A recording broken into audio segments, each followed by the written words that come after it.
He pushed her against the wall like she was nothing, just another body in a crowded corridor. The laughter of the others filled the air, sharp, careless, the kind of noise that makes cruelty feel normal. She didn't resist. She didn't raise her voice. She just let the weight of his hand linger there, like he was pressing against a locked door he didn't know existed. A silence rippled, unnatural, cutting through the room as if something had shifted that none of them could name. His grin faltered first, then his pulse, eyes catching a glimpse of something impossible. The ID scanner on the wall lit without touch, doors sealed to everyone else sliding open with a hiss that sounded almost like a warning. His hand fell away.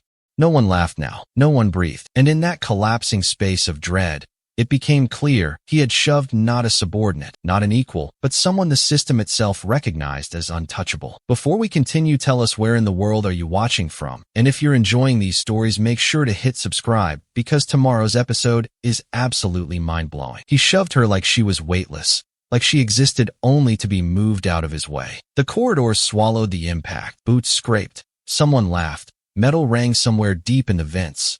But all of it faded under the silence that followed. She didn't react. Not a twitch, no flinch, no barked order or trembling gasp. Just a breath, slow and steady, as if she'd already calculated every possible outcome and deemed retaliation unnecessary. He expected resistance, expected her to cry, to cower, to fight. Instead, she turned her head and looked at him, not with rage, not even with disappointment, but with the kind of stillness people only earn after surviving things no report would ever admit happened. And then the scanner behind her came alive. No touch, no ID card, no voice command, just red, deep, classified red, washing across the wall like blood under emergency lighting. The doors slid open of their own accord, sealing the hallway in a hush so heavy it felt like oxygen had been rationed. Someone muttered her name. Someone else swore she didn't have a rank patch. But another, shaking, whispered. Then why is Defense Net tracking her? Cameras that had been rolling a second ago blinked to static. The timestamp froze. One frame missing. 2:20. He stepped back, hand trembling, not because she threatened him. She hadn't even spoken, but because every light, every lock,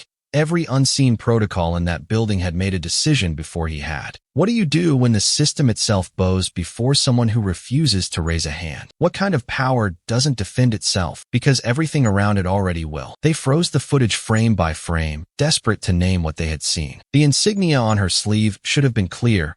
Rank patches don't flicker like candlelight. But every time they zoomed in, it shifted. In one still, she was a captain. In the next, a full commander. In another, nothing at all but fabric, as if reality itself refused to make a decision. Someone joked that the camera was broken. Someone else murmured, what if it wasn't? And in turn, working late, digging where they shouldn't, found a file buried deep in a decommissioned archive. No photos, no full names, just a term, non-attributable operatives. Ranks not meant for hierarchy, only for override. The kind called when protocol fails and obedience isn't requested. It's assumed. FOIA leaks mention Tier 0 clearance holders, authority above generals, yet invisible on any org chart. A rumor born in barracks forums speaks of adaptive insignia, patches readable only by those cleared to acknowledge them. Everyone else sees nothing at all. Reddit threads whisper about walking fail-safes, people authorized not just to end missions, but to end officers. One hospital report logged her medical exam after a training accident. Multiple fractures documented, scans reviewed.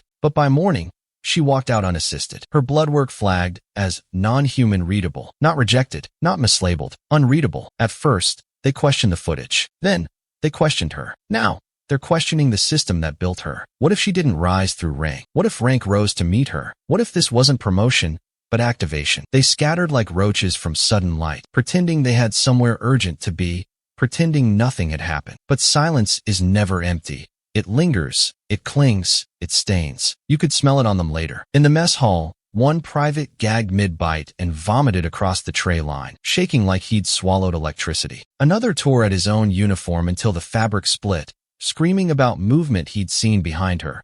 Not beside, not around, behind, as if something taller, darker, older had been standing where no one else looked. No one reported it officially. They filed nothing, wrote nothing. But in whispered corners they confessed the same thing. It wasn't her I was afraid of. They spoke of a pressure in the air before the scanner lit up. Like barometric warning before a storm. Like the world inhaled and forgot how to exhale. One swore the lights dimmed, but only around her, never touching her directly. A behavioral specialist was brought in to evaluate morale. He noted a phrase that made the colonel go pale. Collective-induced dread unrelated to threat perception. They weren't scared because she threatened them. They were scared because something else did, and she didn't acknowledge it, because maybe she didn't have to. A few tried to search her name in the internal database. Their terminals locked instantly. Access revoked for 24 hours without explanation. One claimed he saw his own login tagged with a classification level he'd never even heard of. They don't ask who she is anymore. They ask what was with her. Because the scariest question isn't who outranks you. It's what stands behind them when they don't need to turn around. They dug into her records like miners searching for bedrock, convinced that somewhere beneath the contradictions there had to be a truth. But the deeper they went, the less real anything seemed. In one file, she was infantry, standard deployment, nothing remarkable. In another, she was medical, combat care specialization with surgical clearance. In a third, she was deceased, listed as Kia 6 years before the hallway incident even happened. They laughed at first. Someone joked that she had triplets. Someone else said she had ghosts doing paperwork for her. But then a clerk, pale and shaking, muttered the kind of thing people only say when they've seen something they wish they hadn't. What if she wasn't born at all? What if she was installed? Declassified psychological warfare manuals reference phantom operatives. Placeholder identities injected after conflicts to replace real witnesses with fictional ones. A soft erasure disguised as bureaucracy. Satellite logs tracing her past locations showed simultaneous pings on 3 continents within 1 day. At first, they assumed glitch, until they saw manual overrides signed with clearance codes usually reserved for heads of state. Worse, every time someone accessed her file, it changed. Access logs showed edits not by humans, but by system protocols reacting in real time. Not hiding her, rearranging her. No commendations, no reprimands, no progression, just restructuring. It stopped looking like a career and started looking like an algorithm making decisions. Her rank wasn't earned. It was calculated, not based on time served, but on threats neutralized. You don't climb when the ladder bends to meet you. You don't ascend when the system kneels first. So what happens when protocol stops promoting a person and starts orbiting them? He requested transfer papers the same night. He shoved her. Didn't sleep, didn't eat, just signed the forms with trembling hands, pretending he was in control of the decision. 3 days later, he loaded his duffel into a government vehicle and drove off base, without saying goodbye to anyone. He made it 12 miles before the signal went dark. Not mechanical failure, not weather, just static, like a radio being swallowed. The last recorded ping from his onboard comms wasn't coordinates. It was noise, a deep, pulsing distortion, the kind used in EMP field tests. He must have known something was coming. Minutes before disappearance, he posted one sentence on a private veterans forum. No context, no name, just, I touched the wrong person. She didn't move, but something else did. They listed him AWOL within 48 hours, faster than regulation allows. No search teams, no alerts. Paperwork signed and sealed like he had never mattered. Phone logs pulled from his personal device showed multiple attempts to call someone, anyone, but every outgoing signal warped mid-transmission, like the sound itself was folding inward. Back at base, the barracks where she had walked became different. Military spouses complained of cold pockets in the air near the entrance. No insects, no birds on the fence, no footsteps echoing, even when someone ran. One classified evaluation referenced a phrase no one could define: presence level, sovereign, not hostile, not friendly, just absolute. She never spoke about what happened. She never acknowledged his absence. She didn't need to, because real power doesn't threaten. It doesn't raise its voice. It doesn't even glare. It waits, quiet, patient, eternal, and if you cross it,